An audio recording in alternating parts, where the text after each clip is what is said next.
Hello student, I am doctor Anuvansh Shival और आज का ऑनलाइन लेक्चर का हमारा टॉपिक है क्लेरोट्स इक्वेशन। और इससे अर्लियर जो ऑनलाइन लेक्चर था उसके अंदर हमने differential equation of first order but not first degree जो है उसे डिस्कस किया था। उसके अंदर हमने अब तक 3 टाइप की सॉल्वेबल इक्वेशन देखी थी। एक फर्स्ट जो थी वो p के लिए सॉल्वेबल देखी थी, सेकंड में हमने y के लिए सॉल्वेबल देखी, थर्ड में हमने x के लिए सॉल्वेबल देखी। अब हम देखेंगे कि अगर आपके पास में कोई फर्स्ट ऑर्डर की बट नॉट फर्स्ट डिग्री की इक्वेशन है तो और अगर वो क्लेरोट्स इक्वेशन की फॉर्म में दे रखी है तो उसे किस तरीके से सॉल्व करते हैं। तो सबसे पहले इस इक्वेशन की डेफिनेशन देखते हैं कि इस टाइप की जो डिफरेंशियल इक्वेशन होती है वो एक्चुअल में हमारे पास में दिखती किस तरीके की है। तो उसके लिए सबसे पहले मैंने यहाँ पे लेंग्राज इक्वेशन की भी डेफिनेशन लिखी है। आइदर ये आपके उसमें सिलेबस में नहीं है बट फिर भी आपको पता होना चाहिए कि लेंग्राज इक्वेशन जो है वो किस तरीके की दिखती है। तो सबसे पहले मैंने यहाँ पे लेंग्राज इक्वेशन की डेफिनेशन लिखी है, y equals to x into function of p plus some function of p। ये आपकी इस टाइप की जो डिफरेंशियल इक्वेशन होती है वो आपकी लेंग्रांजेस इक्वेशन होती है। और इन्हीं इक्वेशन का स्पेशल टाइप जो है वो हमारे पास में क्या होता है, क्लेरोट्स इक्वेशन होता है। y equals to p x plus f of p यानी कि सम फंक्शन ऑफ p। यहाँ पर आपको फंक्शन ऑफ p का फंक्शन ना देख के p फिक्स कर रखा है, p x की फॉर्म में होगा और plus some function of p जो है आपको इक्वेशन के अंदर दिखाई देगा। अब अगर आपके पास में कोई इक्वेशन जो है वो क्लेरोट्स इक्वेशन की फॉर्म में दे रखी है तो आप उसे सॉल्व कैसे करेंगे। तो सबसे पहला टास्क जो है वो हमारा क्या होता है कि जो भी इक्वेशन आपको क्लेरोट्स इक्वेशन के फॉर्म में दे रखी है उसे सबसे पहले आप विद रिस्पेक्ट टू एक्स अगर डिफरेंशिएट करें तो आप देखेंगे डिफरेंशिएशन करने के बाद में आपकी जो इक्वेशन फर्स्ट है वो इसमें रिड्यूस हो जाएगी। इसके बाद में हम D P by D x की जो टर्म्स है उनको एक तरफ सेपरेट करेंगे। सेपरेट करने के बाद में हमारे पास में यहाँ फैक्टर्स दिख रहे हैं, एक d P by D x equals to 0 होगा या हमारे पास में या x d P by D x plus f dash p जो है वो 0 के बराबर होगा। मैंने अर्लियर ऑनलाइन लेक्चर में भी कहा था कि जिन फैक्टर्स के अंदर हमारे पास में पी का डिफरेंशिएशन एक्स वाई के रिस्पेक्ट में नहीं दिख रहा है वो जो फैक्टर होते हैं वो हमें सिंगुलर सॉल्यूशन देते हैं। तो ये वाला जो फैक्टर है वो हमें क्या देगा, सिंगुलर सॉल्यूशन देगा। तो इसको हम ना लेके इसको हम ड्रॉप कर देते हैं। और जो दूसरा फैक्टर था हमारा d P by D x equals to 0, इस फैक्टर को अगर सॉल्व करेंगे तो हमारा सॉल्यूशन क्या निकल के जाएगा, पी इक्वल्स टू सी। तो यहाँ से हमें p जो एलिमिनेट करना था उसकी वैल्यू मिल गई इन टर्म्स ऑफ c। तो इस p की वैल्यू को हम उठा के हमारी इक्वेशन फर्स्ट में पुट कर देंगे तो हम देखेंगे कि हमारा एलिमिनेट p करने के बाद में इक्वेशन जो है वो हमें क्या मिलेगी, y equals to c x plus f c. तो इन दोनों इक्वेशन में हमने क्या देखा कि जो हमारे पास में क्लेरोट्स इक्वेशन थी उसमें जो p हमारे पास में जहाँ जहाँ दिखाई दे रहा था उसका जो सॉल्यूशन है उसमें क्या हो जाएगा, सिंपल p को हम रिप्लेस कर देंगे किससे, c से रिप्लेस कर देंगे यानी कि एक कांस्टेंट से रिप्लेस कर देंगे। तो हमें हमारी क्लेरोट्स इक्वेशन का क्या मिल जाएगा, सॉल्यूशन मिल जाएगा। तो जब भी आप कोई क्लेरोट्स इक्वेशन देखें और वो अगर इसी फॉर्म में अगर दे रखी है आपको तो सिंपल उसका सॉल्यूशन क्या क्या हो जाएगा हमारे पास में कि जहाँ जहाँ आपको p दिखाई दे रहा है वहाँ वहाँ आप उसको रिप्लेस कर देंगे सम कांस्टेंट c से। तो ये जो है वो हमारा जनरल सॉल्यूशन ऑफ क्लेरोट्स इक्वेशन हो गया। और अगर हम इस वाले फैक्टर को सॉल्व करते हैं तो इस वाले फैक्टर से हमें क्या मिलेगा, इस डिफरेंशियल इक्वेशन का एक सिंगुलर सॉल्यूशन मिल जाएगा जो कि जनरल सॉल्यूशन से बिल्कुल क्या होता है, डिफरेंट होता है। और सिंगुलर सॉल्यूशन के बारे में हम हमारे आने वाले लेक्चर्स के अंदर डिस्कस करेंगे। अब हम एक एग्जांपल देख लेते हैं कि हमारी जो एक्चुअल में इक्वेशन होती है वो किस टाइप की दिखती है। तो फर्स्ट मैंने यहाँ पे एग्जांपल लिया है जिसमें लिखा है y equals to 1 plus p x plus P square. तो यहाँ पर ये जो एग्जांपल है वो किसके लिए है, लेग्रांजेस इक्वेशन के लिए है। क्योंकि यहाँ पर आप देखिए कि x के साथ सम p का जो है वो फंक्शन दिखाई दे रहा है, नॉट p। क्योंकि हमारी जो लेग्रांजेस इक्वेशन है उसमें x के साथ साथ p का कोई फंक्शन आता है। तो p के फंक्शन में वो p स्क्वायर भी हो सकता है, 1/p भी हो सकता है, p क्यूब भी हो सकता है, p square plus 1 p plus 1 कुछ भी हो सकता है। लेकिन क्लेरोट्स इक्वेशन के अंदर ये जो x के साथ आने वाला कोफिशिएंट है वो सिर्फ p ही होगा और p के अलावा और कुछ नहीं होना चाहिए। तो यहाँ पर ये जो इक्वेशन है वो हमारे पास में क्या है, लेग्रांजेस इक्वेशन है। और जो दूसरी हमने इक्वेशन ली है ये क्या है, हमारे पास में क्लेरोट्स इक्वेशन है। इसमें आप देख सकते हैं जो क्लेरोट्स इक्वेशन का हमारे पास में फॉर्मेट है उसी फॉर्मेट में हमारी कुछ ये इक्वेशन है। यहाँ पर पी एक्स है, यहाँ पर भी पी एक्स है एंड फंक्शन ऑफ पी की जगह हमारे पास में क्या दे रखा है, a बाय पी दे रखा है। तो इसको सॉल्व करेंगे तो जो प्रोसीजर हमने यहाँ पर अपनाया था उसी से इसको सॉल्व करेंगे। तो सबसे पहले हमारी जो इक्वेशन है उसका विद रिस्पेक्ट टू एक्स हम क्या करेंगे, डिफरेंशिएशन करेंगे। डिफरेंशिएशन करने के बाद में आपको कुछ इस तरीके की जो रिड्यूसिबल टर्म्स है वो मिलेंगी। यहाँ पर हम D P by D x को अगर हम सेपरेट कर दें टर्म्स को, तो हमें मिलेगा x minus A by P का square and d P by D x equals to zero. अब यहाँ से हमें क्या दिखाई दे रहा है कि या तो D P by D x equals to zero होगा या फिर x minus A by P का स्क्वायर इक्वल्स टू ज़ीरो। अब ये जो फैक्टर है वो हमें क्या देगा, सिंगुलर सॉल्यूशन देगा, तो उसको हम ड्रॉप कर देंगे और इस वाले फैक्टर को हम आगे कंसिडर करके चलेंगे। तो D P by D x equals to zero हमें दे रखा है, इसका हम क्या करेंगे, इंटीग्रेशन करेंगे बोथ ऑफ साइड इंटीग्रेशन करने के बाद में हमें क्या मिलेगा, सॉल्यूशन p इक्वल्स टू सी। यहाँ पर हमें p की वैल्यू मिल गई है और p की वैल्यू जो है हम कहाँ पुट कर देंगे, हमारी जो इक्वेशन थी क्लैरोट्स इक्वेशन उसके अंदर हम p को रिप्लेस करेंगे। तो p जहाँ जहाँ आपको दिखाई दे रहा है वहाँ वहाँ हम क्या पुट कर देंगे, c पुट कर देंगे। तो ये जो हमारे पास में एक्सप्रेशन मिलेगा y equals to c x plus a by c, ये हमारा क्या हो जाएगा, जनरल सॉल्यूशन हो जाएगा फॉर क्लेरोट्स इक्वेशन। तो यहाँ आप सिंपली आप देख सकते हैं अगर आपकी इक्वेशन जो है वो एक क्लेरोट्स इक्वेशन है तो आप सिंपल उसमें क्या कर सकते हैं, जहाँ जहाँ आपको p का फैक्टर दिखाई दे रहा है वहाँ वहाँ आप क्या पुट कर देंगे, सम कांस्टेंट c जो है वो पुट कर देंगे, तो आपके पास में उस इक्वेशन का जनरल सॉल्यूशन जो है वो हमें मिल जाएगा। अब इसी को और समझने के लिए हम इसके कुछ एग्जांपल्स लेंगे। एग्जाम्पल से पहले हम देखेंगे एक कि अगर हमारे पास में कोई इक्वेशन क्लैरोट्स फॉर्म में नहीं दे रखी है बट हमें लगता है कि हम कुछ सब्स्टिट्यूशंस करने के बाद में उसे उस फॉर्म में रिड्यूस कर सकते हैं। तो यहाँ पर जो नेक्स्ट टॉपिक है हमारे पास में कि अगर आपके पास में कोई इक्वेशन क्लैरोट्स फॉर्म में नहीं है तो कैसे हम कुछ सब्स्टिट्यूशंस की हेल्प से उसे क्लैरोट्स फॉर्म में कन्वर्ट कर सकते हैं, रिड्यूस कर सकते हैं। तो यहाँ पे सबसे पहले एक समीकरण का रूप दे रखा है, ये एक पर्टिकुलर टाइप की इक्वेशन है, लेकिन सब्स्टिट्यूशंस जो है वो आपके इंस्पेक्शन पे डिपेंड करता है कि अगर उस इक्वेशन में आपको लगता है कि ये पुट करने से या ये पर्टिकुलर सब्स्टिट्यूशन करने से हम इसे क्लैरोट्स इक्वेशन में चेंज कर सकते हैं, तो उसी तरीके से हम क्या करेंगे, उसे रिड्यूस करने की कोशिश करेंगे क्लैरोट्स फॉर्म में। तो यहाँ पर्टिकुलर एक इक्वेशन का फॉर्मेट दे रखा है कि अगर आपको अपनी इक्वेशन कुछ इस फॉर्म में दिखाई दे रही है तो आप इस तरीके का सब्स्टिट्यूशन लेकर उसे सॉल्व कर सकते हैं। ये जस्ट एक प्रारूप है कि अगर इस प्रारूप की इक्वेशन है तो ये वाला सब्स्टिट्यूशन कर सकते हैं। बाकी जो सब्स्टिट्यूशन करना है किसी इक्वेशन में उसको क्लैरोट्स फॉर्म में चेंज करने के लिए वो आपके इंस्पेक्शन पे डिपेंड करता है कि अगर आपको दिखाई दे रहा है कि पर्टिकुलर सब्स्टिट्यूशन करने पर हम इसे चेंज कर सकते हैं तो वो सब्स्टिट्यूशन आप मानकर उस इक्वेशन में पुट कर सकते हैं। तो यहाँ देखिए कि अगर आपकी इक्वेशन जो है वो कुछ इस फॉर्म की आपको दिखाई दे रही है तो ये जो दो सब्स्टिट्यूशंस हैं इन्हें करके आप इसे क्लैरोट्स इक्वेशन में चेंज कर सकते हैं। तो इसका हमने यहाँ एग्जांपल लिया है y minus two x p plus a y p square equals to zero. अगर हम इसे क्लैरोट्स इक्वेशन की फॉर्म में लिखें तो यहाँ पर हमें साफ दिखाई दे रही है कि ये जो इक्वेशन है इसे अगर हम स्टैंडर्ड फॉर्म ऑफ क्लैरोट इक्वेशन से कंपेयर करें तो यहाँ पर कुछ टर्म तो मिल रही है लेकिन जहाँ फंक्शन ऑफ पी आना चाहिए वहाँ पर आपके पास में एक्स्ट्रा टर्म दिखाई दे रही है, वाई की जो टर्म है, वाई का जो एक्सप्रेशन है वो हमारे पास में क्या आ रहा है, एक्स्ट्रा आ रहा है। दैट मीन्स ये जो इक्वेशन हमें क्वेश्चन में दे रखी है वो अभी हमारे पास में क्लैरोट्स इक्वेशन की फॉर्म में नहीं है। तो हम यहाँ पे क्या करेंगे कि ये जो हमें वाई एक्स्ट्रा दिखाई दे रहा है इसको रिप्लेस करने के लिए, इसे हटाने के लिए हमने यहाँ पे एक सब्स्टिट्यूशन लिया है y square equals to v. इस सब्स्टिट्यूशन को करने के बाद में देखिए हमारे पास में जो इक्वेशन है वो किस तरीके से रिड्यूस होती है।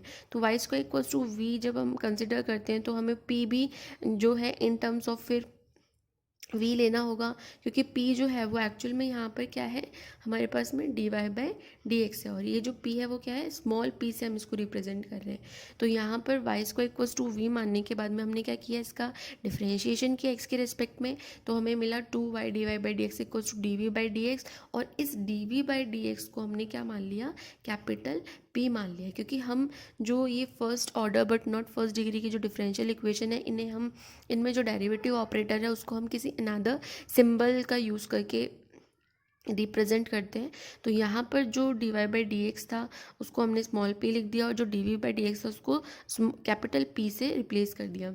यहाँ पे हमें क्या करना है कि स्मॉल p की वैल्यू निकालनी है, ताकि हम इस वैल्यू को हमारी जो मेन इक्वेशन है उसमें पुट कर सकें, और p को एक अनदर वेरिएबल से क्या कर सकें, रिप्लेस कर सकते हैं। क्योंकि y जब v की फॉर्म से रिप्लेस हो रहा है तो इसका जो डेरिवेटिव है जिसे हमने p नाम दिया है वो भी हमारा क्या होगा, रिप्लेस होगा।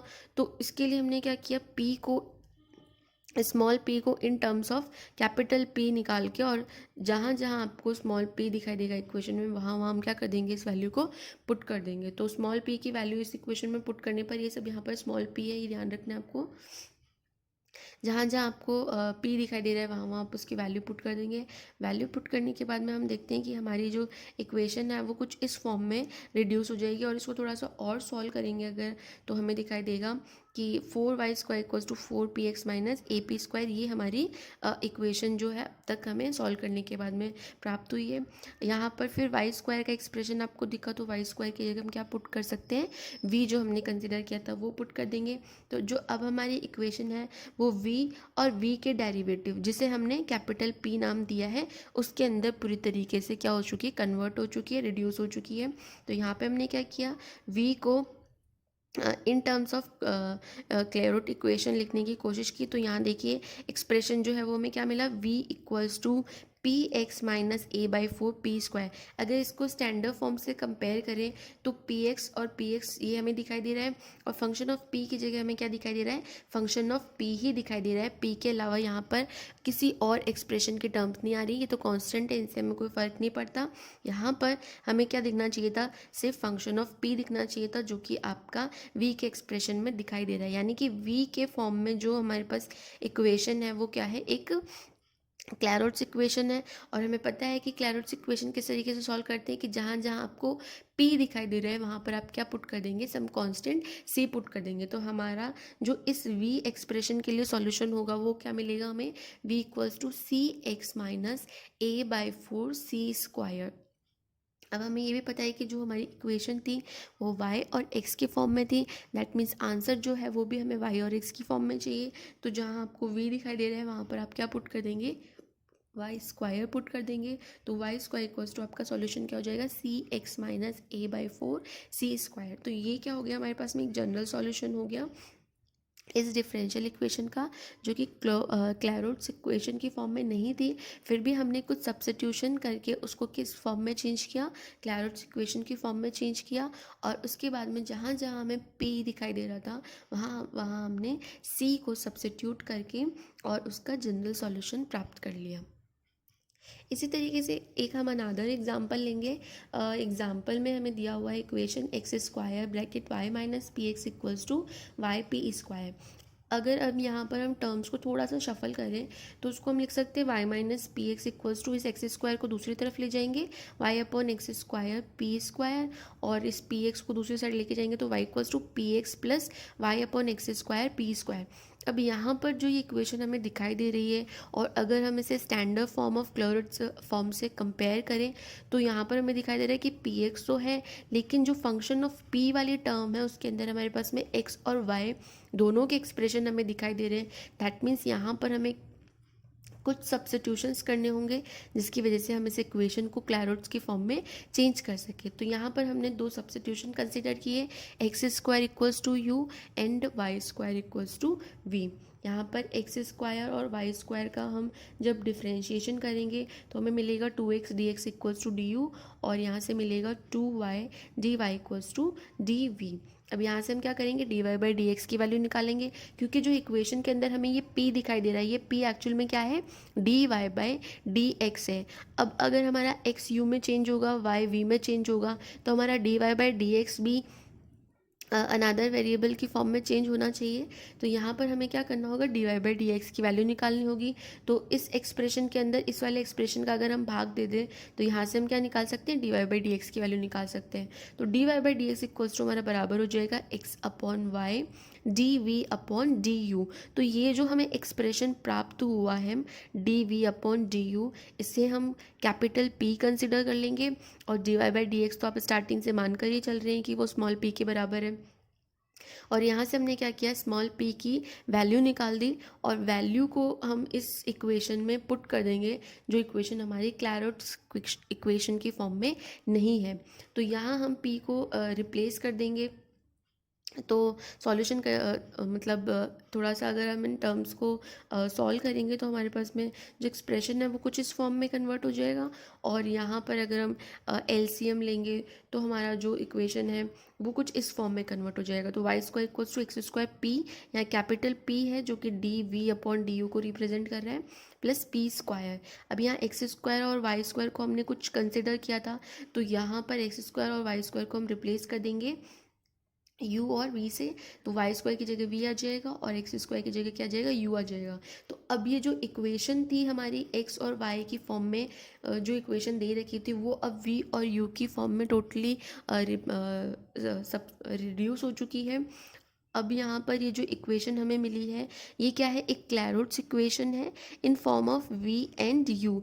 जो आपको y और x दिखाई देता था, अब इस वाली इक्वेशन में हमें क्या दिखाई दे रहा है, v एंड u दिखाई दे रहा है। तो ये एक क्लैरोट्स इक्वेशन है और इसका सॉल्यूशन हमें पता है क्या होता है कि जहाँ जहाँ आपको p दिखाई दे रहा है वहाँ वहाँ आप क्या पुट कर देंगे, c पुट कर देंगे। तो p की जगह c पुट करने पर जो हमें इस v एक्सप्रेशन के लिए जो सॉल्यूशन है वो इस फॉर्म में मिल जाएगा। लेकिन जो हमारी क्वेश्चन था वो y और x की फॉर्म में है, इसलिए हम इस इक्वेशन को क्या करेंगे, वापस से y और x की फॉर्म में रिड्यूस करेंगे। तो v की जगह हम क्या पुट कर देंगे, वाई स्क्वायर, और u की जगह हम क्या पुट कर देंगे, एक्स स्क्वायर। तो Y square equals to X square C plus C square, ये हमारा क्या हो जाएगा, जनरल सॉल्यूशन हो जाएगा इस डिफरेंशियल इक्वेशन के लिए। तो यहाँ पर जो differential of first order and first degree but not first degree का जो टॉपिक था वो इस टॉपिक के साथ साथ ख़त्म हो चुका है। First order but not first degree की जो डिफरेंशियल इक्वेशन है उन्हें हमने 4 तरीके से सॉल्व करना सीखा। फर्स्ट, अगर आपकी इक्वेशन आपको लगता है कि p फैक्टर के लिए सॉल्वेबल है तो हम उसे p फैक्टर के लिए सॉल्व करते हैं। और अगर आपको लगता है कि जो इक्वेशन है वो y फैक्टर के लिए सॉल्वेबल है तो हम उसे y फैक्टर के लिए सॉल्व करते हैं। अगर वो x के लिए सॉल्वेबल लगती है तो उसे x के लिए सॉल्व करते हैं। और अगर इन तीनों के बाद अगर हमें इक्वेशन जो है वो क्लैरोट्स इक्वेशन की फॉर्म में दिखाई दे रही है तो उसका जो सॉल्यूशन निकालना है वो सबसे सिंपल है। तो जहाँ जहाँ आपको p दिखाई देगा वहाँ वहाँ आप उसको c से रिप्लेस कर सकते हैं। अगर आपकी इक्वेशन क्लैरोट्स फॉर्म में नहीं है तो आप कुछ पर्टिकुलर सब्स्टिट्यूशंस करने के बाद में उस इक्वेशन को क्लैरोट्स इक्वेशन की फॉर्म में कन्वर्ट कर सकते हैं। और कन्वर्ट करने के बाद में जिस तरीके से आप क्लैरोट्स इक्वेशन का सॉल्यूशन निकालते हैं उसी तरीके से उस इक्वेशन का भी सॉल्यूशन निकाल सकते हैं। तो इस टॉपिक में अगर आपको कोई भी दिक्कत है किसी क्वेश्चन में या किसी एग्जाम्पल को समझने में तो आप कमेंट बॉक्स में टाइप करके पूछ सकते हैं। और ये जो वीडियो है वो आपको कॉलेज का जो यूट्यूब हैंडल है वहाँ पर प्लेलिस्ट ऑप्शन में जाके BSc part second year maths में मिलेगा। और अगर आपको इस टॉपिक को समझने में कोई दिक्कत हो रही है तो आप इसके जो अर्लियर ऑनलाइन लेक्चर्स हैं उनमें इस टॉपिक को स्टार्टिंग से एक बार रीड कर सकते हैं, स्टडी कर सकते हैं, जिससे जो आपका बेस है इस टॉपिक को लेकर वो क्लियर हो जाएगा। Thank you.